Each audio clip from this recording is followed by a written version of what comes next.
Are you ready for Iman Mark G? Are you ready for the People's National Party?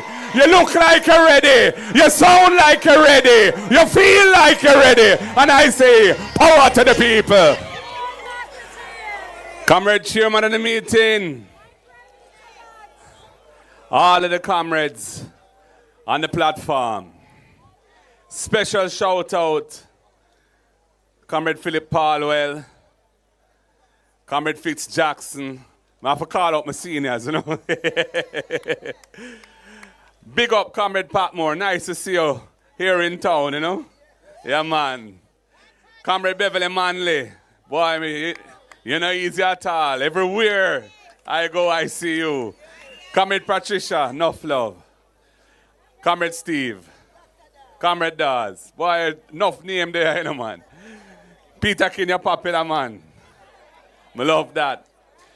But of course, I want to big up the workers and warriors, foot soldiers, supporters of the People's National Party here in East Rural St. Andrew, and any other comrades who have come tonight to lend support to Comrade Peter King. And I want to big up Comrade Peter King himself. You know, we've spent today together moving through the constituency. It's a very big constituency. So we never got to do every part of it. And I've given him an assurance that some critical areas where we haven't gone yet, we will cover it on another day. So don't worry yourself, we will be back.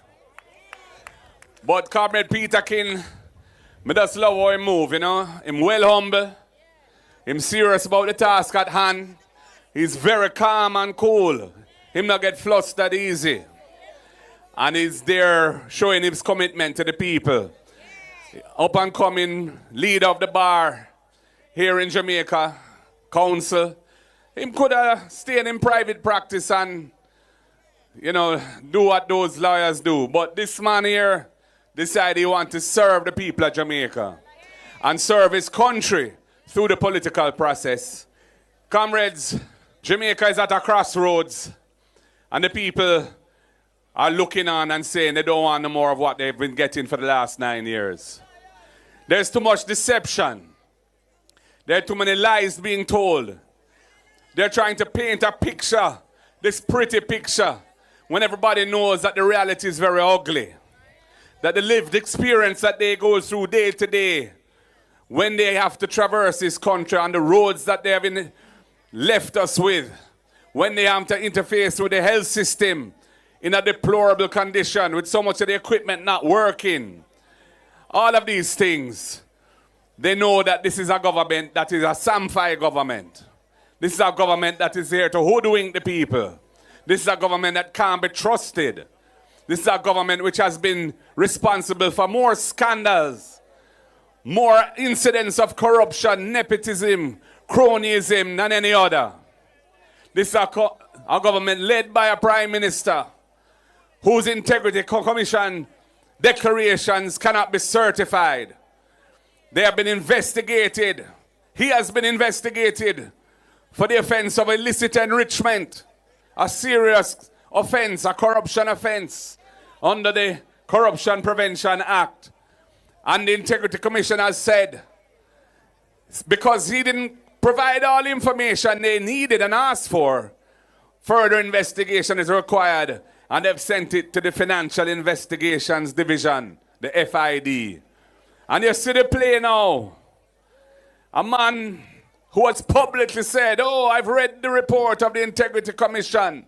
I've read what it says about millions of dollars in cash being lodged to accounts controlled by the Prime Minister from anonymous sources.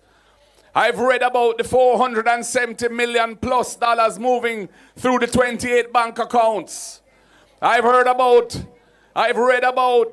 the zero tax returns filed showing nothing, despite the $470 million in transactions.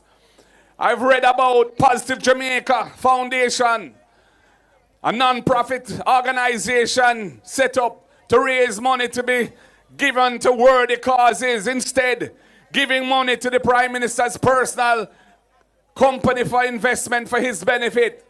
And this man is saying, oh, there's nothing wrong with any of that. How can a man like that put himself in a position to be the head of the agency to investigate the Prime Minister on those very matters. It's clear that he's manifested bias. He has a conflict of interest. And he should not have accepted the job. I'm very disappointed in him. I've known him for years. And he's compromised himself. Furthermore, the process has been flawed. I would say it has been corrupted. Because the original requirements that were published for the post required at least 12 years experience in law enforcement. 5 of those 12 years in a leadership position. We know that senior, very qualified police officers applied and did not get the job. And then somehow those requirements were changed and removed so that the requirements are watered down. And the person who's been appointed was then appointed. Well, I'm very disappointed in what has happened, where Jamaica's system of managing the bureaucracy and making appointments to sensitive positions which have international ramifications has been subverted in this way. And we intend to continue to protest and fight against it because it is not right. And we must stay the course, comrades. We had a second peaceful demonstration this morning in Old Harbour. I've been on the road since 7:15 this morning. So it's been a long day. But we're not giving up, comrades. Because the ground is fertile. The people want better. The people want a government in which they can have trust and confidence.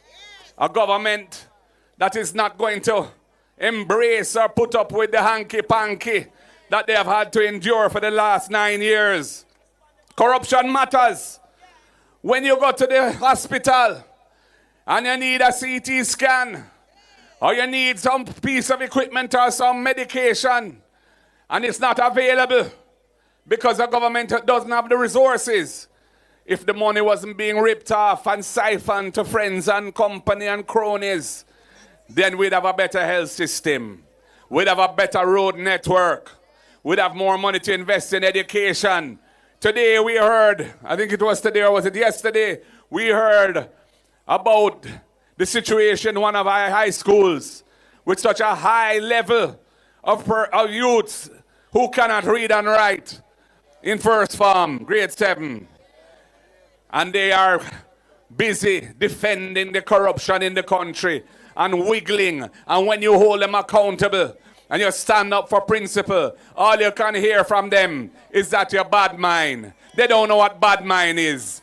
We are good-minded people. We are decent people. We are standing up for what is right in this country. We're standing up for decency in this country. We're standing up for good governance in this country. We're not standing up for hanky-panky, for cronyism and corruption. Bad mind. They're overwhelmed and wallowing in bad mind. But the people of Jamaica know what they are. They recognize them for what they are now. And all the propaganda and all the hype that they're trying to spew through the airways and using the government agencies to advertise all sorts of positive things when the people's experience is so different. Running around, opening, cutting ribbon, groundbreaking on projects which are not either ready or are never going to see the light of day. The people will not be fooled. And you comrades, our comrades of this big, wonderful constituency of East Rural St. Andrew, I say to you, you are going to come under some pressure. You're going to hear all kinds of propaganda. You're going to hear all kinds of lies and deception. There will be tactics used to try and buy you out. There will be tactics used to try and frighten you away. And I only have to say one thing to you tonight, comrades. We are blood and fire comrades. And we're marching on to progress. And we will stand firm. We will not be bought because we are not for sale. Michael Manley taught us that. And we remember his message and his teachings. So comrades of East Rural St. Andrew, I want you to tell me, are you ready for the task at hand? Are you ready to stand up for a better Jamaica? Are you ready to stand up for a better constituency? Are you ready for Patrick Peterkin? Are you ready for Ayman Markiji? Are you ready for the People's National Party? You look like you're ready. You sound like you're ready. You feel like you're ready. And I say, power to the people. Power to the people. One love, comrades. God bless you all. Thank you for a wonderful day. Keep the fire burning. Better must come.